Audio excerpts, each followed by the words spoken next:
Video number 3 rhombus disclaimer. अब देखिए, ये जो रोम्बस है, रोम्बस का जो ये डायगोनल है, ये इक्वली बाइसेक्ट करता है एक दूसरे को, इक्वली बाइसेक्ट करता है। मान लीजिए ये एक्स है तो ये एक्स है, तो ये वाई है, ये वाई होगा। ये क्यों?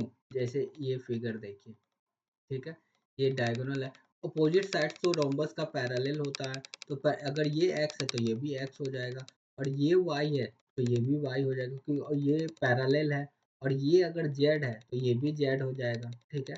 अब देखिए, एक्स के सामने ये और एक्स के सामने ये इक्वल हो जाएगा, और वाई के सामने ये और वाई के सामने ये इक्वल हो जाएगा। और दोनों बहुत जो ट्राइंगल है वो कन्ग्रुएंट है, कन्ग्रुएंट है, ठीक है। अब देखिए, angle angle side, angle side से ये इक्वल और ये इक्वल हो जाएगा। तो उसी प्रकार ये x है तो ये x हो जाएगा, और ये y है y है, ठीक। तो इससे ये प्रूफ हो गया कि ये जो रोम्बस का जो डायगोनल है वो एक दूसरे को इक्वली बाइसेक्ट करता है। क्लियर है? अब नेक्स्ट देखिए, नेक्स्ट क्या होता है। ये रोम्बस है, रोम्बस के अंदर कहीं पे भी कोई पॉइंट ले लीजिए, और इसको इससे मिला दीजिए, इसको इससे मिला दीजिए, इसको इससे मिला दीजिए, और इसको इससे मिला दीजिए। मान लीजिए इसका एरिया 1 है, इसका एरिया 2 है, इसका एरिया 3 है, और इसका एरिया 4 है। तो A1 plus A3 equal to A2 plus A4 हो जाएगा, ठीक है। Area of A1 plus A3 equal to होगा area of A2 plus A4। उसी प्रकार एक और कॉन्सेप्ट देखिए रोम्बस में। ये रोम्बस है,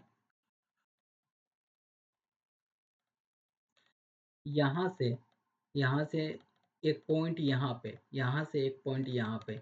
ये मिड पॉइंट नहीं है, ये कोई कोई भी पॉइंट मान लीजिए, ये मिड पॉइंट नहीं है। तो इसका जो एरिया जो होगा वो टोटल एरिया का, रोम्बस का टोटल एरिया का 1/2 होगा, एरिया का 1/2 होगा, हाफ होगा, ठीक है। क्लियर है? ये मिड पॉइंट नहीं है, ये कोई भी पॉइंट है।